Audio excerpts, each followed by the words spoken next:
still go to work every day and pay bills and rent and stress about money and go to work and pretend like everything is normal. I'm about to sell my car and anything else I can. Cannot be the only fucking one who has considered himself a patriot their whole life and supported their country that fucking hates it here. So many Americans say they just do not make enough money at work.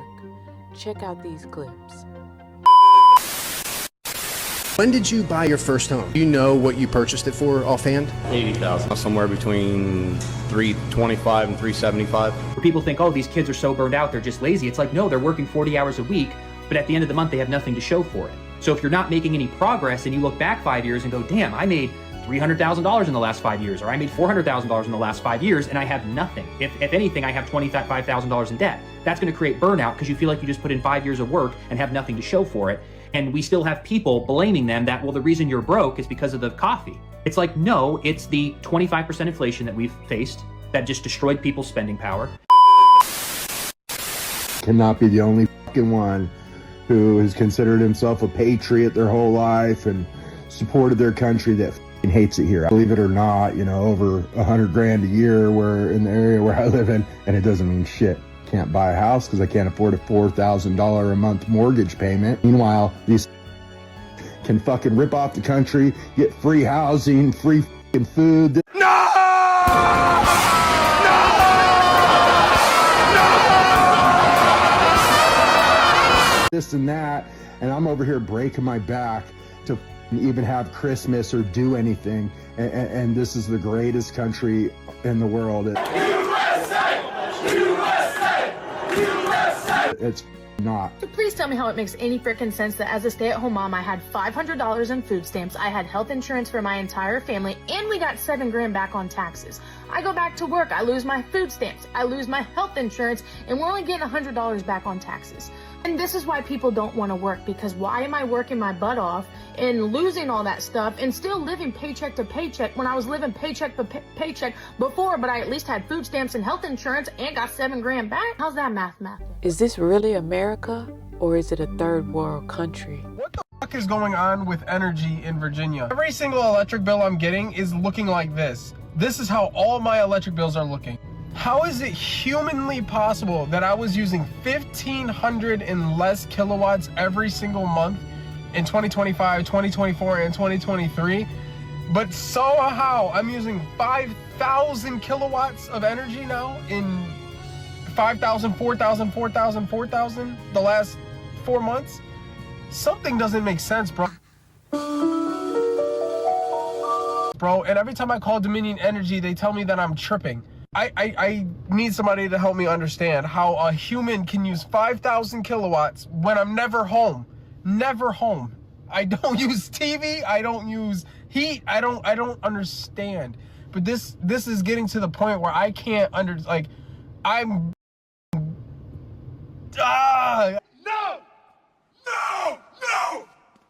I don't know what to do with this shit, bro.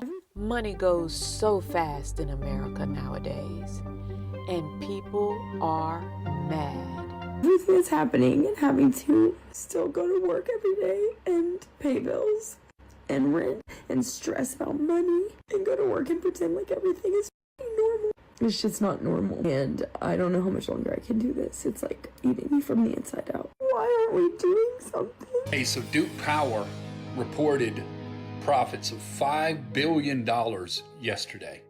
$5 billion. And now they're pushing to raise energy rates here in North Carolina by 18%. 18%, right? Can you imagine that conversation at the board meeting? Yeah, we just recorded record profits of $5 billion. Well, what's next on the agenda? I don't know. Let's raise the energy rates by 18% to make it $7 billion next year, right? Energy's not a luxury. Like it's not a subscription. It's not a Netflix that you can just cancel. Yet here we are again, just flat out bending over for these monopolies. Just bending it, and there's nothing that we can do about it, right? Yeah, well, you could go off the grid. Yeah, sure we can. But with all the advances in society and where we're at these days, how far we've came, so to speak, why the fuck would we want to do that? Because at this point, I'm seriously considering it. America is a work until you die country. I just had a conversation with an individual because I'm looking for jobs, and this individual had my resume, and they were asking me, what is this gap here from this month to this month? That's when I was traveling, right? That's when I was actually experiencing life. So I took about 6 months and I traveled the year of 2025, and I told them this, right? I elaborated, and they go, interesting. And then when they were kind of reading back to me what I had said, they described it as a hiatus. I didn't really know, I've heard the word, I didn't really know the exact definition. I Google it. So it's a break or a pause in something, right? That's the loose definition. Can you explain to me how stepping away from the matrix, from the system, from this god-awful corporate nonsense country that we live in, to actually experience real life for just like 6 months out of my 27 years, they describe it as a hiatus, a break or pause in what? In what? Being an employee, being a worker ant? Like, that's how they view it. They view like doing real life things as hiatuses, as a break or a pause from the real timeline. These individuals are twisted.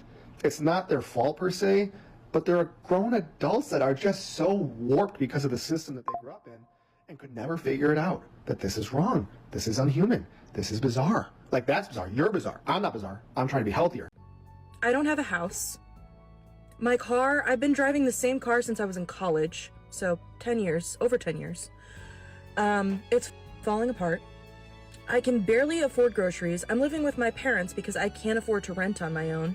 People say, oh, we'll just get roommates. I'm 30 years old. I shouldn't have to live with fucking roommates. I'm an adult. I was able to live on my own before. Not anymore, though. All of our clothes are plastic. Ah, that's pretty interesting. All of our food is poisonous. It's toxic. I said, hold on. I said, hold up. Wait a minute. Something ain't right. And we're paying top dollar for it. I don't have health care because when I was laid off, obviously I lost my insurance and I found a way to work for myself, but I can't afford health care. If I do need something, I'm paying out of pocket. The list just goes, it's never ending. Because I'm trading hours of my life to go to a place I don't want to go to, and I'm barely surviving, and it's really weighing on me. Grocery prices are actually pissing me off right now. We are spending $350 to $400 a week on groceries for a family of 5, and that doesn't even last a whole week. I know that we have teenage growing boys that eat a lot, but damn, how are people doing this? This rat race is freaking crazy. I'm about to sell my car and anything else I can because I'm trading hours of my life to go to a place I don't want to go to, and I'm barely surviving, and it's really weighing on me. And sure, there's cheaper food options, but at the expense of your health. Apparently, I don't know how to grocery shop, and it's breaking me. Cost of living constantly skyrocketing. People can't find work. Jobs are scarce. Is this really America, or is it a third world country?